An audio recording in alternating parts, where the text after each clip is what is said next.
의대 입시 정원이 많이 늘어서 이번에 의대 입시를 준비하는 분들이 많습니다. 꼭 훌륭한 의사가 되셔서 저희 인공지능 연구에도 같이 협업하면서 많은 발전을 이루어 갔으면 하는 바람입니다. 많이 정리해 놓은 자료가 있는데 여러분들께 공유 드리면서 여러분들이 면접 준비할 때 꼭 도움을 받으셨으면 좋겠습니다. 의대 입시 면접 예상 문제입니다. 실제 기출 문제들을 최우선으로 하였고요.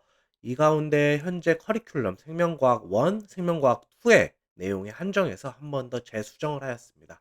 후반부에는 이제 윤리적 문제나 가정형 문제 등을도 추가해 보였습니다.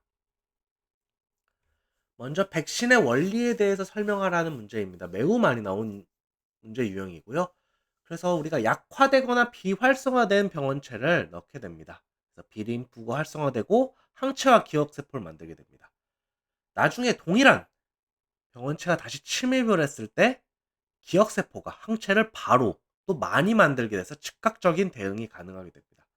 다만 항체 항원 반응 특이성에 의해서 반드시 그 병원체만 반응을 합니다. 다른 병원체가 늘었을 때는 이런 백신이 작용하지 않습니다. 그래서 추가적으로 이런 문제도 나올 수 있다고 봅니다. 코로나19 mRNA 백신의 원리에 대해서 설명하시오 라는 문제가 나올 수도 있으니까 이것도 추가적으로 준비해 두시면 좋을 것 같습니다. 그 다음에 또 많이 나왔던 문제입니다. 세포주기 조절의 실패와 암.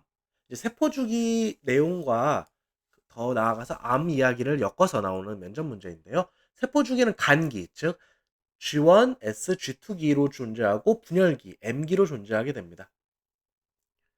요새 수능에선 이제 확실히 간기를 더 중요시 보는 느낌이에요. 중학교, 고등학교 입시에서는 분열기를 더 중요시 봤는데, 그래서 각 단계는 이런 제어 과정이 이루어지게 되는데, 세포 주기의 조절이 실패합니다. 그럼 비정상적인 세포 분열이 발생하게 됩니다. 여기서 말한 비정상적인 세포 분열이라는 것은 그 세포가 기능을 제대로 하지 않은 채 증식만 계속 이루어지는 겁니다. 그래서 종양이 형성되고 암이 발생되게 됩니다. 간에서 발생하면 간암이 되는 거고 위에서 발생하면 위암이 되는 거죠. 그다음 백혈구가 자기 기능 못하는 백혈구지만 무한 증식하면 그게 백혈병이 되는 것이겠죠. 이런 문제도 많이 출제되었습니다. 그다음 양성 피드백과 음성 피드백입니다. 우리가 교과서에서는 흔히 음성 피드백만 배우게 되죠. 결과가 원인 내 자극을 억제하는 겁니다. 그래서 너무 많이 나왔다 그러면은 적어지고 너무 적게 나왔다 그러면 많아지게 됩니다. 그래서 항상성을 유지하는 게 목표입니다. 체온 조절, 혈당 조절 다 이런 것들이 음성 피드백에 해당이 됩니다. 자세하게 어떤 호르몬이 작용하는지도 이야기하시면 좋을 것 같아요. 그런데 좀 특이하게 양성 피드백도 있습니다. 제어 같은 데서 양성 피드백은 굉장히 낯선 모습인데 실제로 신체에서 이런 게 이루어지기도 합니다. 교과서를 다시 한번 확인해 보니까 한 구석에 이게 나와 있긴 하더라고요. 그래서 나올 수도 있습니다. 옥시토신과 자궁수축입니다. 우리 어머니들이 아이를 낳을 때 옥시토신이 자궁수축에서 아이들을 내보내게 되죠. 그러면은 그 자궁수축이 다시 옥시토신을 더 분비하게 됩니다. 그럼 옥시토신이 더 나오면서 또 자궁수축을 더 하게 되고 이러면서 아이를 낳게 됩니다. 정말 어머니도 고생 많으셨죠. 매우 제어적인 관점 매우 위험한 과정인데 이런 게 인체 내에서 이루어진다는 게 참 신비합니다. 그다음 유전자 형질 발현 과정의 설명입니다. 요건 최근에 정말 많이 나오고 있기 때문에 꼭 좀 알아두셨으면 좋겠습니다. DNA 유전자가 전사가 진행되어 mRNA를 생성하게 되고 요게 코돈을 따라서 번역돼서 tRNA가 아미노산을 운반하게 되죠. 참고로 이 tRNA의 구조는 한국인이 어, 알아내 갖고 참 요것들을 좀 매력적인 면접 문제로 생각하시는 분들이 많습니다. 그래서 연결된 아미노산들이 연결됩니다. 서로. 그래서 폴리펩타이드를 형성하게 되고 이제 단백질이 나오게 되는 것인데 여기서 이제 조금 더 추가적으로 뭐 AUG는 캐시코돈이고 UAA, UAG, UGA는 종결 코돈이다. 이런 이야기까지 해주면 좋을 것 같습니다. 그리고 이제 좀 세부적인 문제 아니면 좀 쉽게 나오면 DNA와 RNA의 공통점과 차이점을 묻는 면접 문제도 많이 나왔습니다. 둘 다 유전 정보를 전달하고 보관하고 있는 핵산인데 DNA는 이중 나선 구조이고 이중 나선 구조이고 유전 정보를 보관하는데 그 목적이 있다면 RNA는 단일 가닥이고 정보 전달에 목적이 있습니다. 그러니까 유전 정보를 전달하는 데 목적이 있는 거죠. 그래서 DNA는 설계도 RNA는 카피본이라고 생각하시면 좋습니다.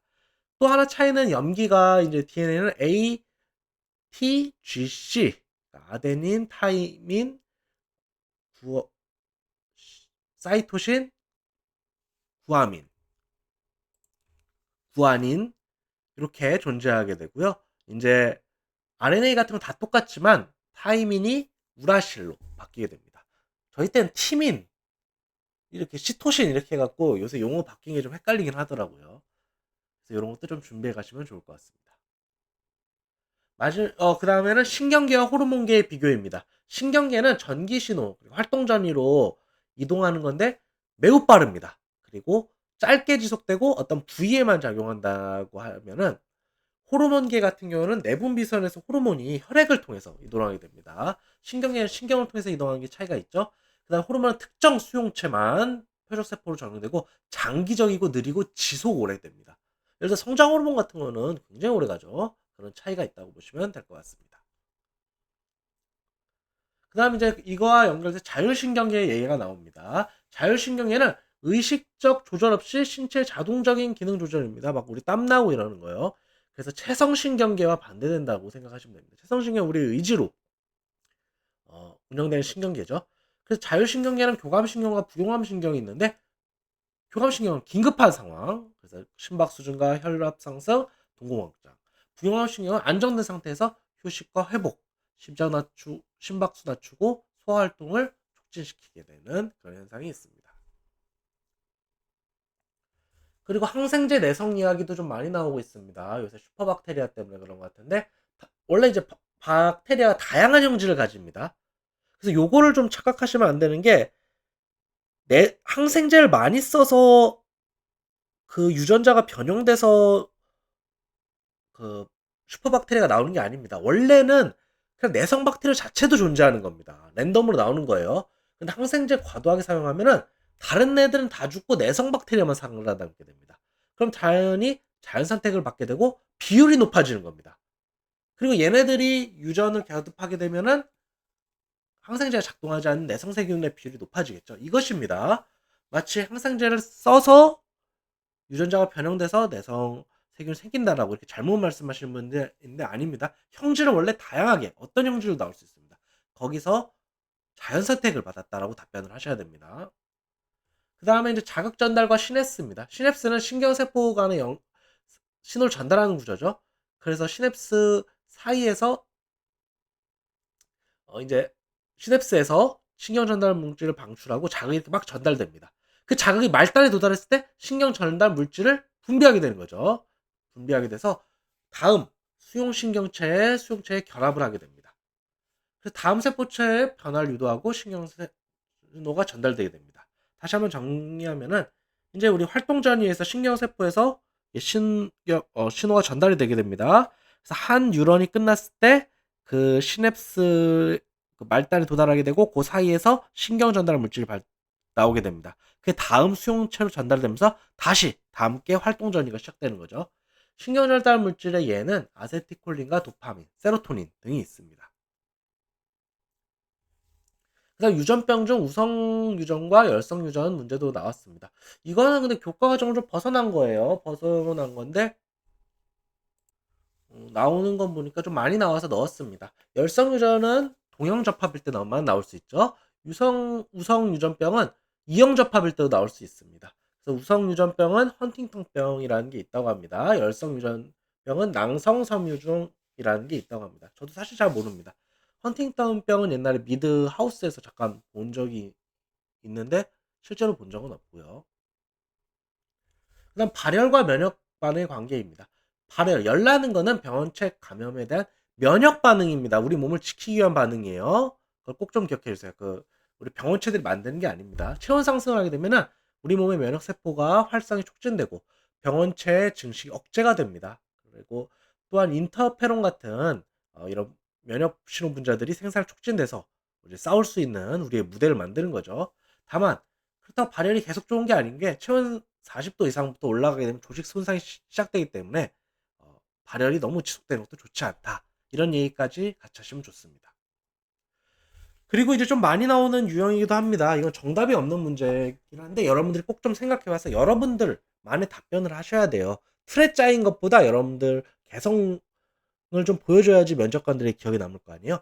대표적인 게 중력이 없어진다면 지구의 생명체들은 어떤 형태로 변할 것인가? 이런 뭐 없어진다 혹은 절반이 된다. 이런 어떻게 변할 것이냐 이겁니다. 그러니까 뭐 이제 이런 얘기가 있겠죠. 이제 날아가면 안 되니까 바퀴벌레 같이 지면에 붙는 형태로 뭐 진화를 했을 것이다. 뭐 이런 식의 답변도 좋고요. 근데 유전자 가위로 인한 세상의 변화 그리고 그 문제점까지도 이야기해 주시면 좋습니다. 이런 거 주의하실 게 무조건 이런 거 안 좋은 얘기만 쓰시는데 좋은 얘기도 쓸 수 있으면 좋습니다. 좋은 얘기도 많이 쓰면 좋은 거기 때문에 유사한 예시도 좋습니다. 유전자 가위는 아니지만 어 그 모 배우가 이제 이런 유전자 검사를 통해서 난소암 발생 가능성을 발견을 했고 그래서 먼저 그 제거를 하는 수술을 했죠. 뭐 이런 식으로 긍정적으로도 쓰일 수 있기 때문에 요런 거 장단점을 잘 이야기를 하셔야 됩니다. 그다음에 슈퍼박테리아 확산을 어떻게 막을 것인가? 이건 약간 정책적인 입장이기도 하고 여러분들이 의사가 됐을 때 어떻게 대처할 거냐에 대한 질문인데 요것도 좀 생각을 해 보세요. 너무 틀에 짜인 답변보다 개성 있는 답변이 오히려 더 좋을 수도 있습니다. 그리고 요새 좀 나오기 시작한 건데 인공지능 발달에 대한 의료계의 변화 어떻게 변화될 것이고 여러분들의 역할은 어떻게 될 것인가도 답변하시면 좋습니다. 당연히 인공지능이 어떻게 의료에 쓰이는지를 알면은 더 사람이 센스가 있어 보이겠죠. 실제로 의대 교수님들 같은 경우도 요새 그런 게 많아요. 이제 의대 과목에 인공지능, 간단한 인공지능 수업을 도입하고자 하는 의대도 많거든요. 실제로 커리큘럼 같은 것도 좀 짜는 경우도 많고. 그래서 이런 게 좀 요새 화제가 되고 있습니다. 이제 윤리적 문제는 당연히 면접의 단골 문제입니다. 뭐 여러분들의 의사로서의 자세, 왜 의대에 진학하려고 하는가 이런 거는 여러분들이 알아서 좀 준비를 해보시고 이제 조금 어려운 거, 답이 없는 문제들은 삶의 질이 하락한 환자가 있습니다. 즉 질병 오래 해서 생명 연장 외에는 도움을 줄 수 있는 게 없어요. 치료법도 없습니다. 환자와 가족이 연명 치료를 중단한 상태에서 여러분들은 어떻게 대처할 것인가? 두 번째, 신장 이식 대기자가 있습니다. 둘 다 절실하고 이식 가능한 신장 한 개인데 70대 노인과 어린아이가 있다고 해보겠습니다. 이때 어떻게 할 것인가? 이런 거 여러분들의 의견 답은 없습니다. 비의료적 요인으로 인한 치료 거부 여러분들은 어떻게 할 것인가? 그 대표적으로 이제 어떤 종교들 같은 경우에는 이제 수혈 같은 걸 거부하는 혹은 수술을 거부하는 아니면 아예 치료를 거부하는 어떤 약을 쓰는 걸 막는 그런 이런 요인들을 가지고 있는 환자들이 있어요. 이럴 때 여러분들은 어떻게 대처할 것인가에 대해서 답변을 좀 준비하시면 좋을 것 같습니다. 그리고 요거는 조금 되게 살벌한 면접 질문인데 동료 의사가 의료적 과실을 했습니다. 그거는 여러분들만 알 수 있어요. 그리고 여러분들만 목격했고요. 그럼 여러분들은 어떻게 대처할 것인가? 이런 면접 문제도 나왔습니다. 살벌하죠. 이게 입시 이제 하는 학생들에게 할 질문인가 싶기도 한데 꼭 좀 한번 해보셨으면 좋겠습니다. 부탁인데 요거 할 때 다시 한번 너무 틀에 박힌 답변보다 여러분들만의 어떤 소신, 여러분들의 어떤 가치관을 좀 반영했으면 좋겠습니다. 이런 것도 좀 여러분들만 이야기를 좀 해보셨으면 좋겠고 부탁인데 이런 거 답변을 너무 짧게 하지 마세요. 뭐 물어보면 네 이거요 뭐 이렇게 답변하지 마시고 최대한 성의 있게 답변을 해보셨으면 좋겠습니다. 아무래도 여러분들은 뽑아달라고 요청하는 입장이잖아요. 그렇기 때문에 여러분들이 조금은 그런 자세를 보여줘야 되고 또 그렇다고 너무 주눅들고 이럴 필요도 없습니다. 좀 당당한 모습을 보여줘야 됩니다. 어떻게든 그분들에게 여러분들의 어떤 인상을 남기고 기억에 남게 해야지 면접에서 뒤집을 수도 있는 거거든요. 사실 면접에 갔다는 것 자체가 누가 뽑혀도 이상한 상황이 아닙니다. 그렇기 때문에 깔끔하게 준비하시고 당당하고 또 모르는 건 모르게 인정하되 최대한 여러분들의 자신을 어필할 수 있는 것도 좀 중요합니다. 당연히 준비는 잘해 가셔야 됩니다. 그리고 부탁인데 막 이상한 거 있잖아요. 뭐 어디 뭐 의료 책을 찾아본다거나 이런 일은 없어야 됩니다.